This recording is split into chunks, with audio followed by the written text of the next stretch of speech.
Good afternoon, everyone, and welcome to edTrends. Today's topic is Assistive Technology Series for Special Education, specifically technology for blind and visually impaired learners. I'm Jerry Rivera-Wilson. I'm with the University of Albany, and particularly the Academy for Advancement of Teaching Leadership in Schools. Today's session will be videotaped and will be available on atlased.org. So I should share with you that the first session that we had in this series is now available on atlased.org if you were unable to participate. Or we have a video library of all of our past edTrends session. And with that, I'm going to turn it over to my colleagues, Dr. Gina Riley and Dr. Kenny Hirschman, who were instrumental in making this series possible. Gina? Hi, welcome everybody. My name is Dr. Gina Riley. I am program leader of the Adolescent Special Education Program at Hunter College. Myself and Kenny Hirschman are so happy that you are able to join us. And so Kenny's going to do his introduction, and then we're going to introduce our wonderful, wonderful guest today. Hi, everybody. So I'm Kenny Hirschman. I manage the Frankfurt Center for Learning and Scholarly Technologies at the Hunter College School of Education. And I'm very excited to have you join us here for this session on technology for blind and visually impaired learners. And we have two world-class educators here to talk to you about what they do in this area. So we have Dr. Grace Ambrose-Zakin. And Dr. Ambrose-Zakin teaches the Advanced Orientation and Mobility courses in the blindness and visual impairment program. She's also president and CEO of Safe Toddles. She invented and is the patent holder for the first and only pediatric belt cane for toddlers who are blind and mobility visually impaired. And her current research interest is studying the impact safe mobility has on children with visual impairments, achievement of their in the achievement of their developmental potential. And we welcome Dr. Grace Ambrose-Zakin. And we also have Dr. Ian Shadrick. Dr. Shadrick is a blind rehabilitation specialist and subject matter expert with Chenega Health Services at the Vision Center of Excellence at Walter Reed National Military Medical Center. He also is an adjunct assistant professor at Hunter in the Vision Rehabilitation Therapy program. And besides 15 years of teaching experience, has also worked with the Department of Defense, the VA, and the Department of Education, as well as a research associate on post-secondary transition. Dr. Shadrick also holds graduate degrees in rehabilitation teaching, rehabilitation counseling, orientation and mobility, and a doctorate in special education and educational leadership. So we welcome Dr. Shadrick and Dr. Ambrose-Zakin. Dr. Shadrick?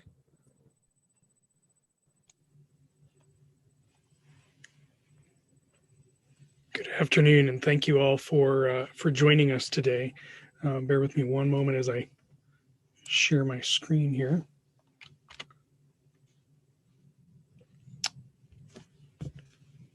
All right. So predominantly when we are referring to technology for students with blindness or low vision, really what we are looking at is the ability for those students to access information. Thank you. Great. Sorry about that. So predominantly when we are looking at students with blindness or low vision, one of the most challenging concerns that we have realistically is not their lack of vision, but rather their ability to access information and the ability to gain that information in the same way that their peers would, whether that's in the classroom, whether that's out in the community, in a social setting, further on in employment as they get older, or as we're talking about working age adults. And realistically, part of that becomes, again, how does that impact their access to overall information? One of the big aspects that we've seen as an improvement is because of that access often coinciding with looking at timely and proper management of how they gain their information.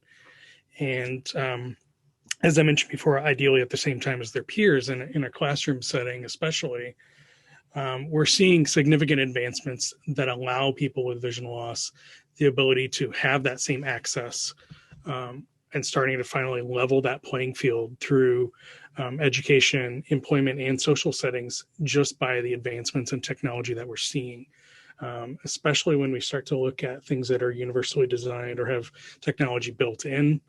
But prominent needs that we see for all individuals with vision loss, whether that's an early preschooler or, a transition age student, an adult, maybe even an older client or student, is again that access to materials and access to information in their environment. So whether that's printed materials, whether it's accessing something electronically, or even non-visually, it's a matter of, again, getting the same information that they would have as anyone else.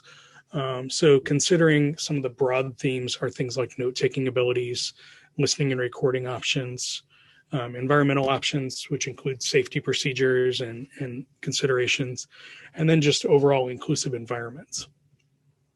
So if we're looking specifically at early education, some of the prominent things that we would want to look at are their ability to access common technology that's available throughout the classroom, through things like large print, possibly Braille instruction, using physical models or using displays. As far as technology specific for blindness and low vision, we're looking predominantly at early learning skills for technology. So things like typing skills, accessing tablets and laptops, things of that nature. So things like typing apps that are available either as a standalone app or through a web-based service. If we're talking about Braille, we want both the physical Braille, so embossed printed Braille that we would have on paper, as well as refreshable Braille displays as that child begins to learn Braille and learn more about how to manipulate the Braille. And we'll see an image here in a moment of a refreshable Braille display. On the screen right now, you've got an image of a student utilizing a video magnifier, which I'll talk about in just a second, in two different environments. You've got a younger student who's accessing that at their desk, and you've got another student who's out in the community accessing that with peers. As we move more to transition age education and technology, we're really looking at things like the learning management systems, what other apps we can look at, so things that might be school specific or university specific, things like talking calculators, scanning options, things that are going to be allowing them to do more of their own conversion of materials, for instance. So, in an ideal world, our classrooms would be set up so that every student gains access, and that student would have that material electronically or in large print or in Braille ahead of time. But the reality is that doesn't always happen. So for our students in those situations, we look to things like scanning options. One of the images here is scanning of a model of the eye. The other is scanning a model of a scanning of a textbook that shows a DNA set. And in both of those instances, what we're really looking at is things that are in real time for that student. So the scanning ability allows them to take the image that's from the text or from a long distance. That camera turns so that they can view either themselves or view a board, for instance. At all ages, these next couple of slides kind of deal with kind of relevant topics that we build on throughout the time. So looking at things like note-taking and recording, using really common things that are available. So things like the Notes app or Microsoft Word, Pages, depending on your specific device, are some common apps that are available that are good options. A number of voice recording apps that are out there. I also mentioned Rocketbook. Rocketbook's, not blindness specific, but it's one of those options that for our clients or students with low vision that could work for them. So it allows them to write. They could be doing that under a video magnifier, but then it also gives them an electronic way to record that information as they go and do verbal annotation. For some students, they may prefer a standalone physical recorder. So something like a digital recorder is a nice option if someone prefers that. More often than not, people are using things like phones or tablets to be able to do that and keep things all inclusive. With laptops and tablets, again, we're looking at ways for them to physically access those. So something like a screen reader or a screen magnifier that allows the screen to either be read back through text to speech or allows for magnification and manipulation of the screen and colors, things of that nature. And then last but not least, I have an option here that's a Braille note taker, which you'll see in the bottom right hand of your screen. And that essentially takes the place of a laptop. What that does is it uses refreshable Braille, so the person has access to the physical Braille, and then they can move on to entering their own information just as they would with a laptop, but that it doesn't have a screen. So essentially someone could hook into that and view what's on their screen, but it allows them the ability to take notes, access files, access the internet, all of those kinds of things through a Braille specific device. Text to speech, as I mentioned earlier, the most common of those is JAWS software. JAWS is used from early pre-K all the way up through working age adults and older adults. But JAWS is a robust text to speech software that essentially takes the information on the screen and reads that back verbally to the person, using whether that's, applications on the screen or whether that's the internet. Helps with editing, creation, all kinds of productivity. A variation on that is Fusion. Fusion uses both JAWS and ZoomText, which we'll talk about in a moment, and combines the two. And that's a new option for a lot of folks as well. So it combines two predominant softwares. In the app world, we're looking at things like Text Aloud or the Voice Stream Suite, Speech Central are a couple of options. And essentially those work in much the same way. On iOS devices, you've also got VoiceOver that's built in. So it takes the place of something like JAWS and allows someone that same productivity level. For low vision specific devices and options, we've got handheld magnifiers or stand magnifiers, which are something that someone can slide in a pocket, throw in a bag or a purse. And it's, from early on, it's something that we teach all of our students and clients to work with if their vision allows them to use that, because it's something that is really portable, works well. It offers a lighted option. There are different options for different environments, so that someone may have more than one option. So that's something to also consider. Something we saw earlier are video magnifiers, which come in both portable and desktop models.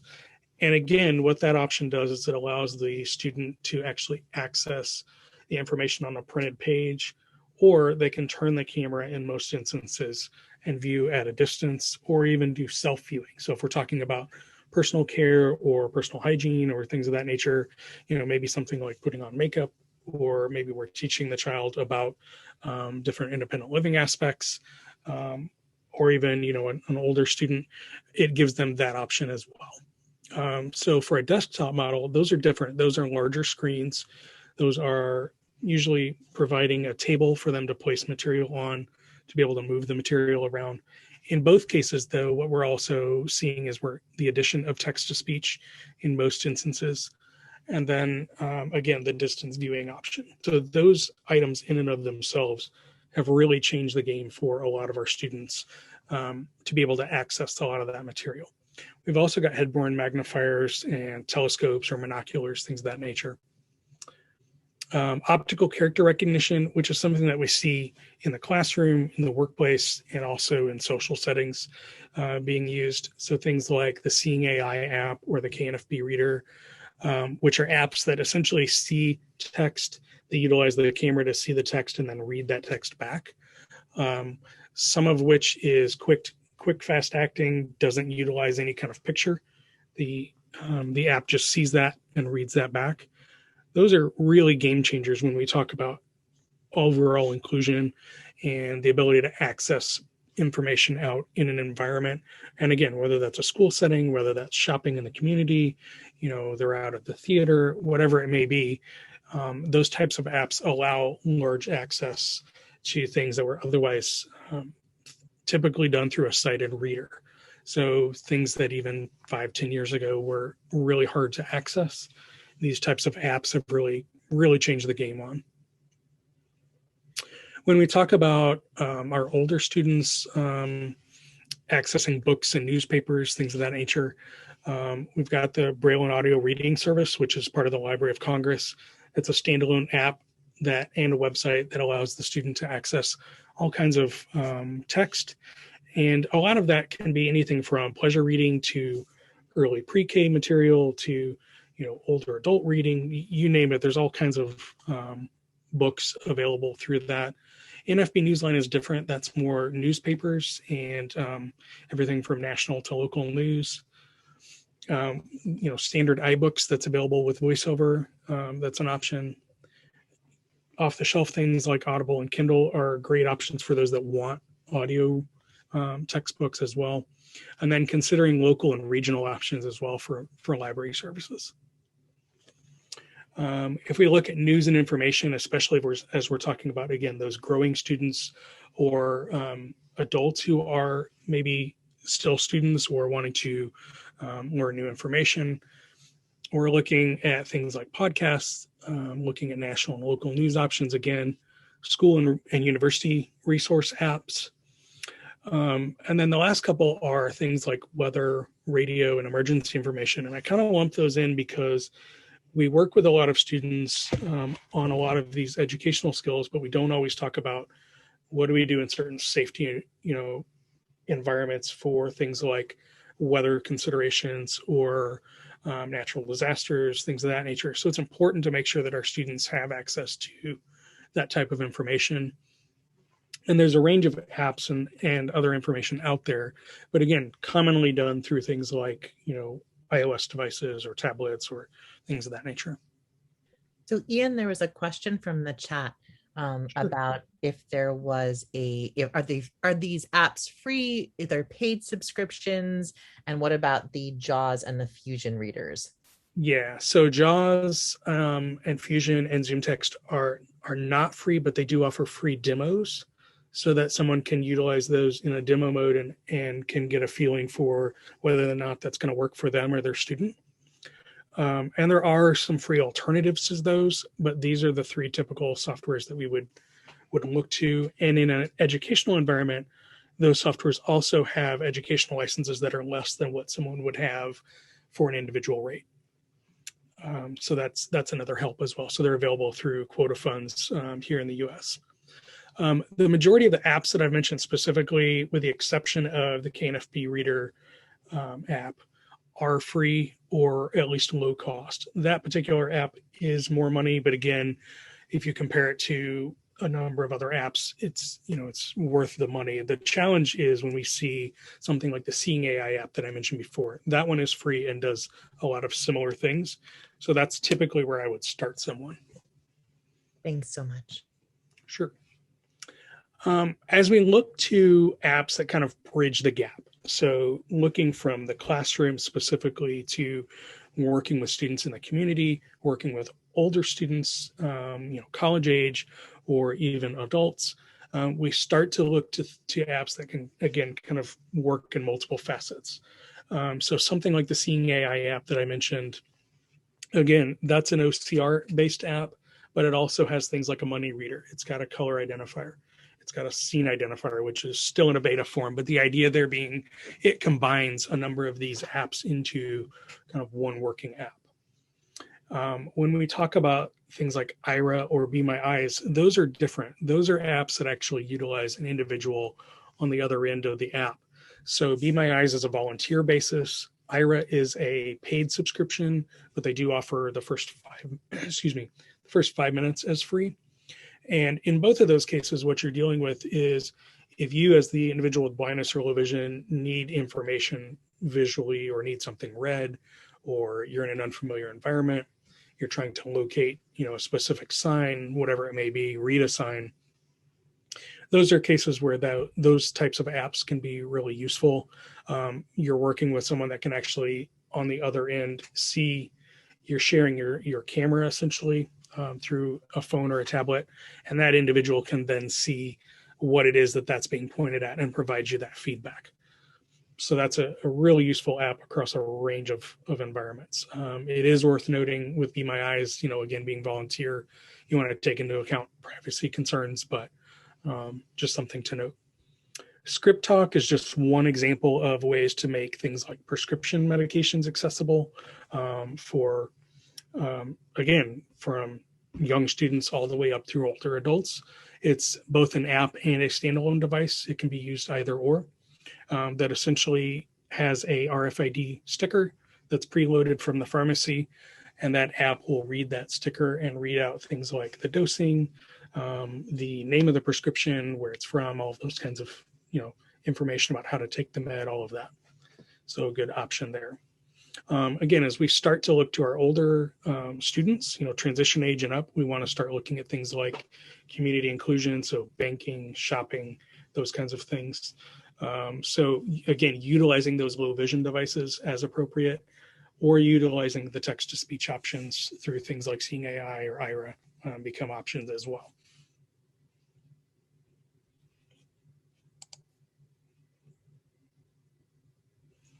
Okay, a couple other apps just to mention as far as that goes are some of the magnifier apps. Again, there's built-in magnification on iOS and Android devices, but there are also apps that are specific to magnification as well that act as a portable video magnifier. So if someone wants more than what's available on the standalone device, that's an option as well. Digitize is a barcode reader that allows the person to not only read barcodes, but also create their own library of barcodes. Again, as we look to our transition students and our college age students, looking at things like budgeting, Mint is just one option for that happens to be accessible. And then also QR and barcode readers become important as we look to things like community inclusion, shopping, doing any kind of independent task in that environment. What you see on the screen is an image for the Digitize app as well as a money reader, and that there are different apps for that, both from the federal government and through the Seeing AI app. So some options out there.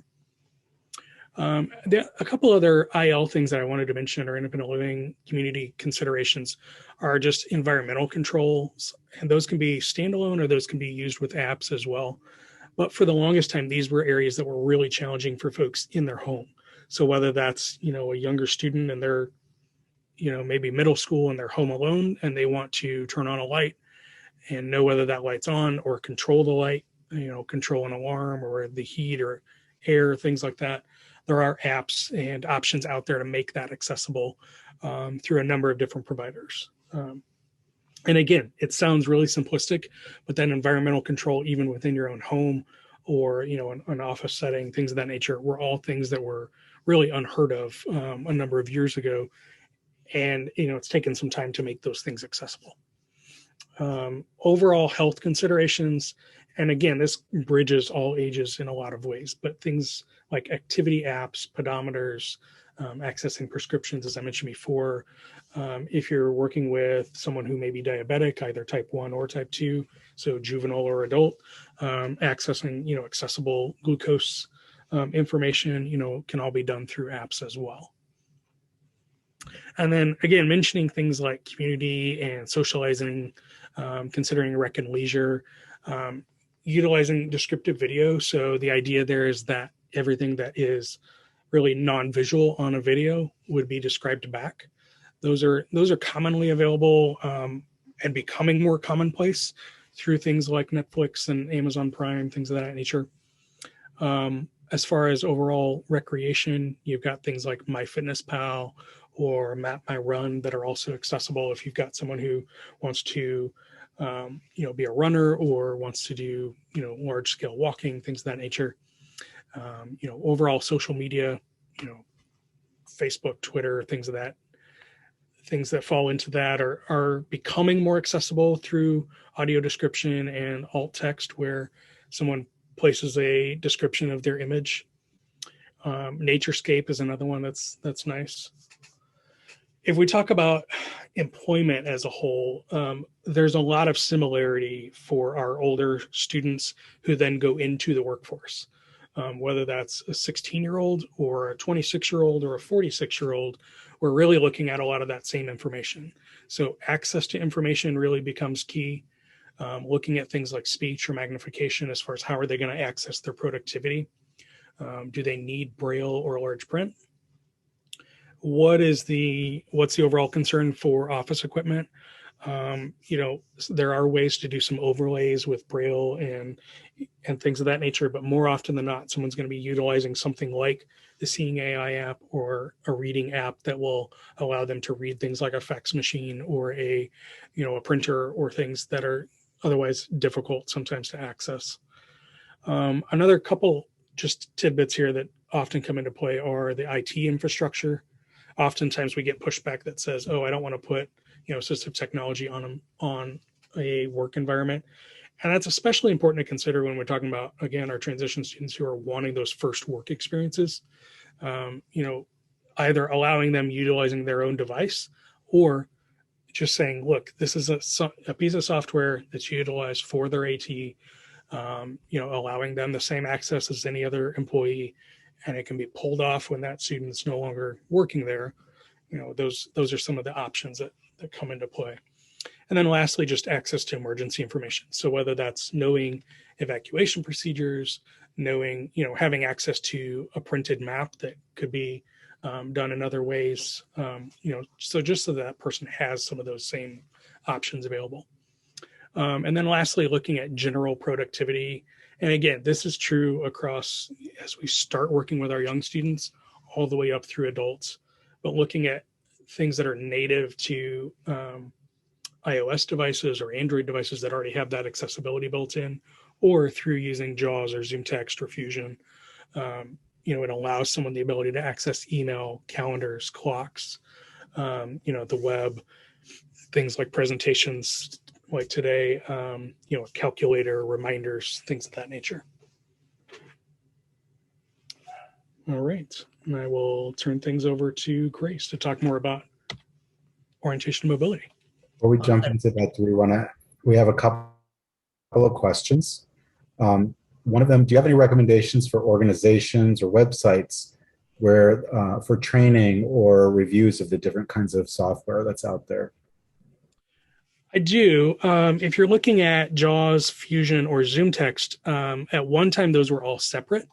But unfortunately now they're all, fortunately or unfortunately, depending on how you want to look at that, they're all one company. So Freedom Scientific is the company that sells those. And again, they offer, so freedomscientific.com, they offer demos, but they also offer training modules as at least a starting point for your use of those three softwares.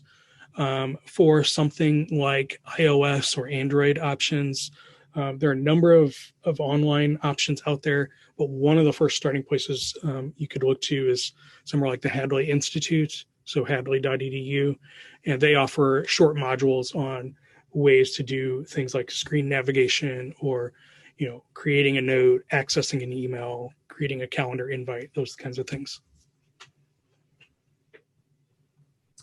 And then there was another question. How do blind people use these types of apps? So the majority of the time that's done through one of two ways, either through that magnification, as I mentioned, or through the use of a screen magnifier or text to speech. So if we're talking about iOS devices, they're using VoiceOver typically, or they're going to use Zoom. The majority of students who are significantly visually impaired or have difficulty reading print are going to use VoiceOver. For someone who just needs magnification, they can utilize Zoom. Android has TalkBack as a comparable, as well as its own magnification options. And those, again, for iOS, that's available on both phone and tablets. If we're talking other players, there are some third-party options out there, but typically we're looking between iOS and Android.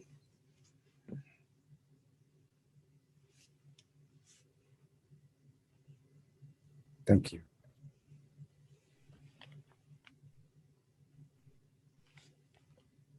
Grace, you ready? Let me unmute. I knew I was going to do that. Ian, if you could stop sharing now and I'll share. And while we're doing that, I mean, one of the things we do all the time is the voiceover, which anyone can do, is say, "Hey Siri, turn voiceover on." Okay, voiceover is now on. And so as you move around the screen, you get these clicks, and then you have special click sounds and the number of times that you click a certain app. And there are apps that have, hey Siri, Voiceover off. you turned it off. And then there are a number of apps that are already have a voice function and that are better, like the Seeing AI. And I'm going to just look at a few things. I have a few videos and et cetera that I'll share with you as well with the remaining time that we have, and try to get a few things there. Let's see if I can learn how to use this now. All right, I'm running into some programmatic difficulties. Let's see. There's that. Am I still, here we go. Here we go. All right, sharing. So in orientation and mobility, we are, as Ian was sort of telling us, we have a lot of information, apps and technology, because the digital divide is real for people who are unable to read print, right? So that is where the digital technology is coming into play. And one area that I teach, so orientation and mobility are two things, whereas mobility has had fewer advances. So I'll start there because it's a little quicker and it's an area that is near and dear to me. So what is mobility? And essentially it's how are you going to detect your path, whether it is clear or blocked, right? That you're walking along a sidewalk and there's suddenly a cliff. You need to know that. You don't want to fall off of it. And so the long white cane is relatively young. It wasn't only invented in 1945, and it was invented for adventitiously blinded veterans. Since then, we've gotten a rectangular cane. So this is your long white cane. Some innovation has been on the tipped side, making it so it doesn't stick as much. Some in the lightness of the materials, so that it's not as heavy. It was originally just aluminum, hollow aluminum with a chair glide and a golf grip. And so now we have, you can fold it and you can change the tips, but it really hasn't come very far in all of those decades. There is an attachment that you can stick on called the WeWalk. And it's kind of cool. I just thought I'd show you a little bit about that. And it's essentially a navigation app, so orientation with the... Hi, we're WeWalk, and we're going to tell you how we're revolutionizing visually impaired mobility. We have a pretty ambitious company mission, and we're using our own lived experiences of visual impairment to develop mobility tools for our visually impaired community. And we're very excited to tell you about our WeWalk mobility platform. It's quite simple. It comprises of a smart cane and smartphone app that can actually be used standalone. The smart cane attaches on top of any standard white cane, which means that you can continue using your cane as you do with a bunch of added safety and convenience features. The ultrasonic sensor at the very top gives you upper body obstacle detection for things like low-hanging tree branches. But what's really cool is that WeWalk has a bunch of built-in sensors, a touchpad, a speaker, and a microphone, and it allows you to connect it to the WeWalk smartphone application, which gives you hands-free control of your smartphone. This means you can focus on your path around you, your streets, wherever you're going, without having to hold a smartphone in one hand, as well as navigate an inaccessible interface.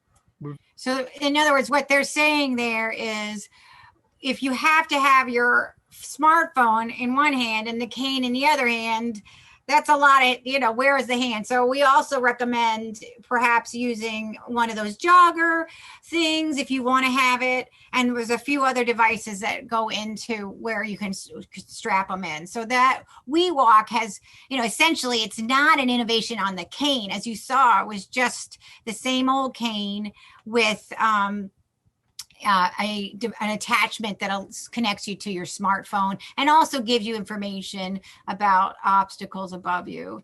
One of the other things, so for example, a cane, the way it works is it goes side to side. That creates an arc, and it's supposed to clear the path in front of you and tell you if there's anything in your way just in front of you. And if you're not able to do that, there are reasons for intellectual disabilities or motor impairments that would make that a difficulty. And so then for someone who's ambulatory, they could use this rectangular cane. Some call it an adaptive mobility device. That's difficult to say. I just like to say it's rectangular.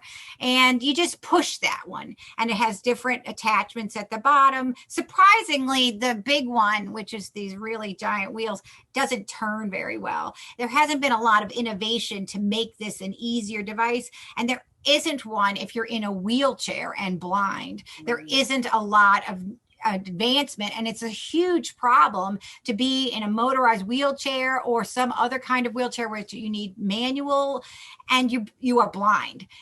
I mean, how are you supposed to know if what you're heading toward is a clear or blocked path? So we have a lot of innovation yet to go for blind people. I have innovated in the space for toddlers, and I'm very excited. I just have a couple of quick videos, of course, because I love videos. But this first video will be about Akira, who was stroller dependent, as we see on the left. This is the same little girl on the right, and the amazing difference that it makes in her overall willingness to participate and learn because she feels safe moving about is remarkable. They're all TikTok length. So. This is Akira, 3.5 years old. Before her belt cane, she was assessed as functioning at about a 1-year-old developmental level. She is blind due to optic nerve hypoplasia. We're not all done. I want stand up. You put your, I'm right here. You put your right foot in. You put your right foot out. You put your belt. Where's that belt? There's your belt. Your belt goes around your waist. Boop, boop, boop, boop. There it is. We'll put some Velcro on behind you. That are standing so capably on her own in a way that she wasn't able to do before. That cane does you a lot of good.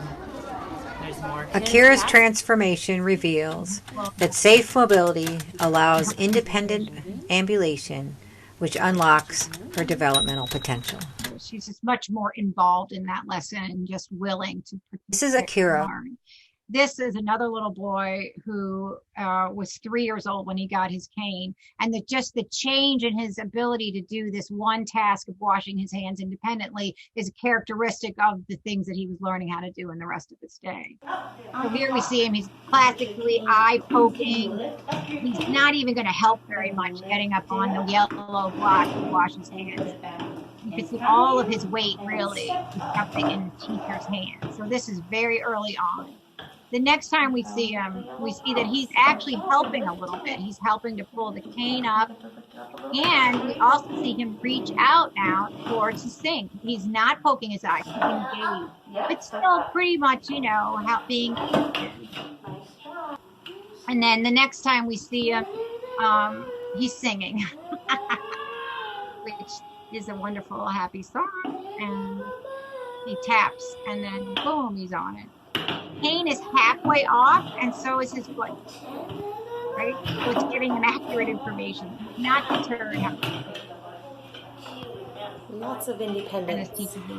And his progress really is amazing. It just continued on and on to where he's then talking and participating, getting the paper off, and playing with the light, and it really just became a little boy who you couldn't trust to get to the bathroom. Like he'd stop and play with stuff. He wasn't as easy. And then of course, again, watching the change in this little girl, you'd almost think it's a different little girl at the end of the video, but it is actually the same little girl. Well, here she is. She has cortical visual impairment. That hand should be available to trail and find obstacles, but she won't attempt that. So that's her physical therapist saying she's afraid to walk. Very fearful. And then here she is. Oh, look. Oh, my And this is with the indoor frame and not as it's clear, and it's clear that that's what she wants to, where she wants to go. Her progress. And it's perfect because it's almost lunchtime. And remember the last time you videoed this doorway? Yeah. This threshold? She doesn't Keep give up. going. So she wants to do it again. Keep going. Second try. This is a really Third try. She's obtrusive staying up. threshold. But last Yeah. time you didn't. Good girl. You came in. We're in. Her whole affect changed. We feel like she got this at 3 years old, if only they had given it to her at a year old and she was allowed to experience nothing but safe mobility, how far could she have gone? And the thing about safe mobility is it's often underrated as an essential quality of the technologies that need to be improved for blind and visually impaired people, that we have stuck with this one long cane for so forever. And, boom, like there it is. That's it. That's all you get. And it's actually, it's about 56% effective at obstacle detection if used absolutely correctly. So it's really not a great tool. The Army invented it and they, so it's great that way, but we have a long way to go is what I'm saying for mobility tools. But orientation, as Ian was showing, we do kind of have a couple of similar things, but our role as O&M specialists, and I'll keep an eye on the time for questions, are to answer the questions. When someone doesn't feel oriented or they don't know where they are, they say, well, where am I? And they have to remember, I'm in my living room. How do I know? Because I'm sitting in my chair, right? Where am I going? What's my plan? Those are the questions for orientation. And before technology made it accessible, we were still doing this. We had a method and we, could confirm and do all of these things, but technology has just enhanced that. So, before you leave, we could have, when there was phones, we could call someone and try to get verbal directions over the phone. Really a tough and a learned skill, how to pull the best directions out of sighted people. I have so many pictures of sighted people on the sidewalk pointing to the blind person.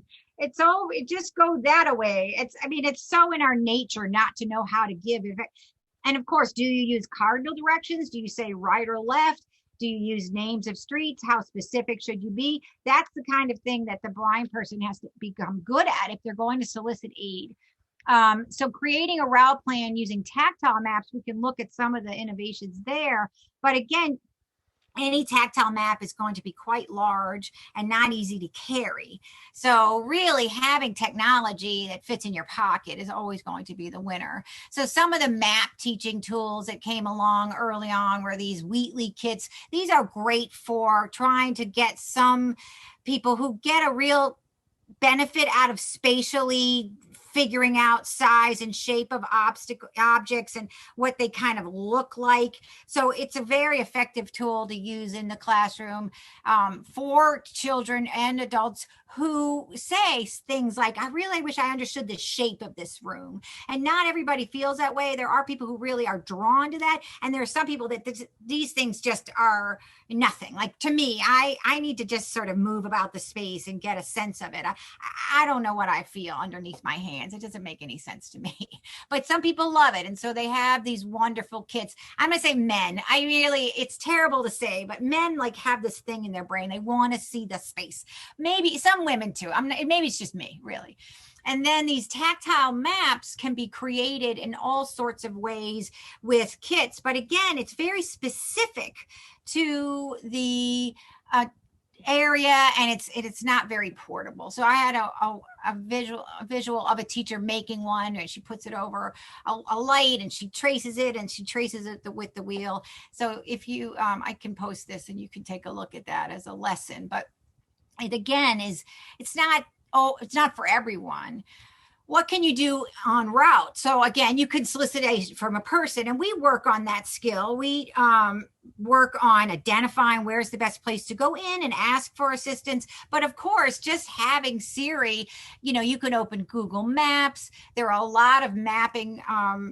There's the Trekker Breeze, which is now the Victor Stream with GPS, which is just a handheld device that is very specific technology. And the transit system now has come up with all sorts of things that you can actually see for yourself in New York. So for example, this little color-coded lines on the floor and bumpy raised surface color-coded other sections as well. They're all part of innovations designed to help more people, especially passengers with disabilities, better navigate the subway system. Accessibility isn't only what the ADA defines it to be. We want to go beyond that. The Americans with Disabilities Act is what one of the MTA's top managers talks about as he leads a tour of changes unveiled at what the agency calls the Accessibility Lab. The rest of us call it J Street Metro Tech Station. But here now, for example, are those colored lines on the floor that help guide users, all users, to elevators and trains. And these are some of the free apps you can use to help navigate. Paul Schrader shows how one of them, Ira, connects visually impaired users through their smartphone to a seeing trained assistant who describes what's in front of the user. It's James E. Ford. Does that sound about right? Another change, the raised surface tactile map was publicly demonstrated, but Rich Jacobson used it. I can feel it, and I have a very small window in my eye, so I can see that there's a D, but I have to get about that close to see it. But his guide dog, Clyde, followed our instructions to another addition to the station, the talking map. But we pointed out that we had to tell him about it, not the MTA. They could have some sort of like pinging noise, like you do for some of the cross signals when you're walking across the street, that lets you know that the button is there. And that actually is the tactile map that he was using. And by the way, he is actually on an advisory committee to the MTA. That's some of the things. And of course, the accessible signage and pedestrian signals are wonderful things when you can find them. For example, on 7th Avenue along and on 23rd Street that goes between 7th and down to 5th, almost every corner has them. But then if you go up to 10th Avenue, you're not going to get it. So you get really used to pushing the button, and it tells you, if you hold it longer, it tells you what the name of the cross streets are, and it'll tell you if there's a bike lane. It will tell you when it's time to go. Then you get to 10th Avenue and there's no accessible pedestrian signal. So you kind of, I don't know if you're not allowed to go past 10th Avenue. I'm not quite clear on that. So, but here, the IRA that they mentioned is what Ian was also saying, which is here's an IRA representative. And what he has is access to all of the databases available. He can see what's going on through the phone. They could tell you to turn your phone and show different things, but then they could Google the maps or Google information and so on and so forth. So it's really kind of cool, that kind of system, and that's what they do there. So you just call in and you say, hey, where am I? The Be My Eyes is another one that is what Gina is a volunteer for. It's just a wonderful thing. And if you're good at getting the right information from them, I had a student who became friends with the woman in Ireland who was a volunteer, and she learned all about her life. But then she didn't know where she was because she didn't ask the volunteer to tell her where she was, what the sign said. So she had to call back because it's important to get good at. One of the things these apps do is they wait for you to figure out stuff. So like the Click and Go is an older system, but they have lots of options available. This is the Victor Reader Trek, which has the ability, you can put in your own landmarks and it will give you route information, tell you when to turn. It's a little more than your average Google Maps. In Google Maps, it's like 30 feet off. This is a little better. You could get it a little more precise, and it remembers where you walked and helps you get back. So it's just a lot. It's worth the money that it costs if you really want a lot more information and you need a lot more ability to really get exactly what you want from the apps from the routes that you're looking for. And it just really depends on you as a traveler that's available. And then the BrailleNote also can come with the GPS. And here you see this person walking along. She's got one hand on the Braille display. She's got her GPS up on her collar, and she's got her cane.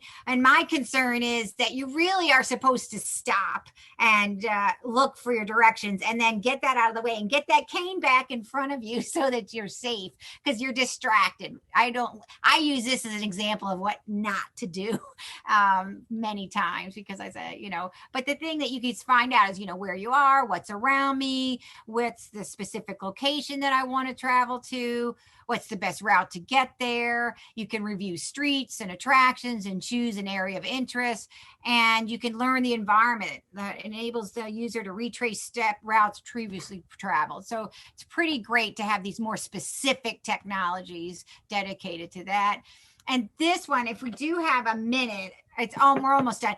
It's just a beautiful example of what it takes to kind of do that. So I know we're out of time, but she just says, it gives you 80% of the information, and the error rate. If you've ever tried to follow an app on foot and you started heading in the wrong direction, that's exactly what can happen with one of these. And so you just have to wait and let it update and tell you to make a U-turn. And she was just wonderful. She's like, listen, this is better than nothing, and you just learn how to deal with it. And the NaviLens is a wonderful new addition. It's a way to it reads things where it's available. It's not on every bus stop. It's not on every transit system. And so it's one of those things. And then Move It is a transit app, began in Israel. It's everywhere. Seeing AI is a beautiful thing. You can do Tap Tap See is another one that we use. And then these beacons that can be placed in the home. They can be, not usually they are, but they can be. They are in restaurants. They can have menus where the bathrooms are, all the information that you have to solicit aid for can be uploaded into these beacons. And then you get the app and you know which one it is. The problem with everything is they haven't decided on one. So for example, FAR, who's a friend of mine, they just emailed everyone that they've gotten this award and they're 10 best of this. And so is NaviLens. And so all of these are similar in that you need a different app for each one. And you need to be looking all over for all of them and have them all open and hoping that somebody's got them. And it's rare that they do and they don't. And then this fella, Sunu, has one that you wear, and it also can give you navigation. It can give you information about things overhead and all of that. So those are some of the many things that are available to folks who want to know where they're going and how to get there on technology end. So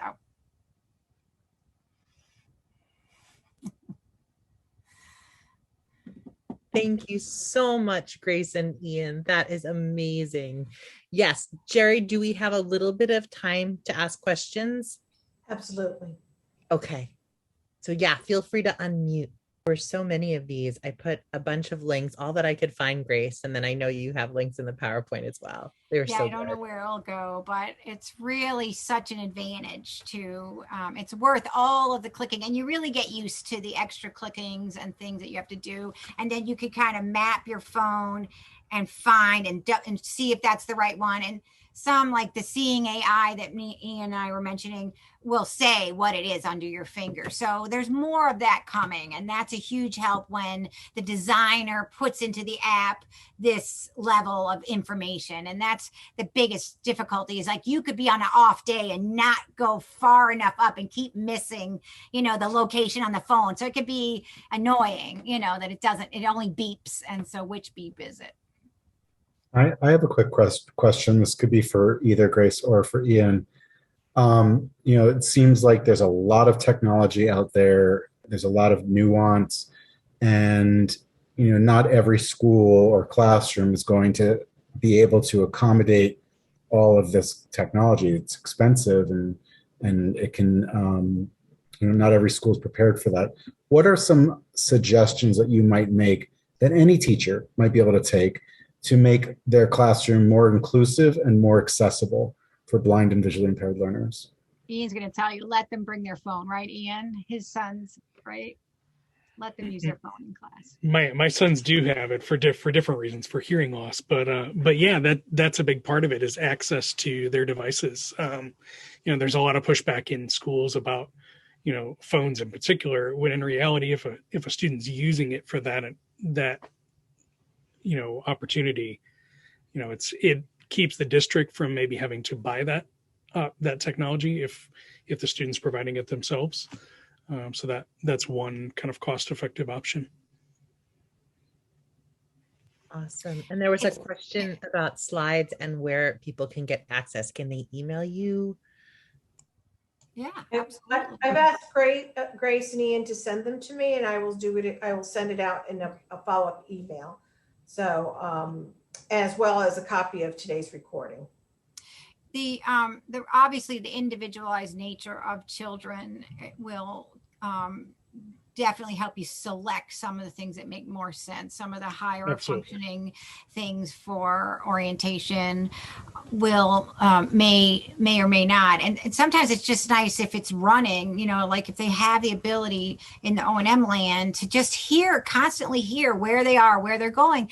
But the thing that happens all the time is this fight between the rest of the community and what's needed. And if they're going to wear a hearing, then it tunes out the rest of the world. And sometimes it's hard to have it in a hearing, headphones and be listening, because they make headphones that sit on the bone, conductive here, but it can be very challenging to have all of that. So it's nice just to have it going, but then you're like, the rest of the world doesn't want to hear that. And yet imagine how much more understanding you would be of everything around you if it's constantly updating like it is for everyone else, but we're able to see the street sign and all of the visual landmarks. So that's the big thing, is how do we include things that are unfortunately in a different sensory mode? If you're blind, it's going to be auditory, and if you're blind and deaf, it's going to be something else. But clearly that is like, how do we welcome these technologies in a sensible way?